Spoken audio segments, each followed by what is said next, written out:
মামা ছোট্ট একটা গজল বলেন দর্শক আমার আগে এসে ঠকা হইছে না না না কপাল আমার আল্লাহ ভালোই রাখে দেন হাতে পায়ে ধরছি একটা গজল গান দর্শক শুনুন না আমার হাতে পায়ে কিন্তু রাখে আমি তো মানুষের হাতে পায়ে ধরি একটা সুন্দর দেখে সুরা বলেন আসলে আরে আমি পাইতাম ভাত খাই না ভাত খাইন না ভাত আমি কিনে দিব আপনি গোলামের হোটেলে অপমান হইছে ভাত কে আমি ভাত কিনে দিব গোলামের হোটেলে আপনি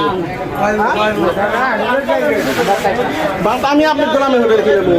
একটা গজল গান সুন্দর দেখে মুরব্বি নেন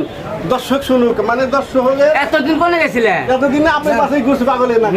কত গুস্তাও আজকে নিজে পাগল হয়েছি আপনি ভিডিও করেন নি পাগল গাও দর্শক অনেক আগ্রহ দ্বারা আছে আপনার কথা শুনে একটা কথা বলেন আমি মা পোষাই তো এই যে আলামিন এই যে কেমন এই যে আমার দিকে তাকাও ওরে এই যে আমার দিকে তাকাও এই যে নাচের দিকে তাকাই আমি এই আমি তোমাকে ভাত ছিলাম নি নাও তুমি না আমার পাতে ভাত খাও বাকি খোটা দিবি না তাহলে ঘর দেখছাও দর্শক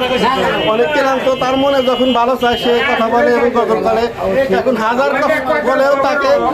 তার মুখ থেকে কিছু কথা বের করা পারলাম না কষ্ট আপনাদেরকে যে যত সুন্দর একটা মেধাবী মানে এত সুন্দর কণ্ঠে গজল মানুষকে শোনায় কিন্তু আজকে সে গজলটা আমরা তার দ্বারা বের করতে পারলাম না মানে মানুষ যেরকম মাথার সমস্যা তার ইচ্ছা মতো ধন্যবাদ দর্শক ভিডিওটা বেশি বেশি শেয়ার করবেন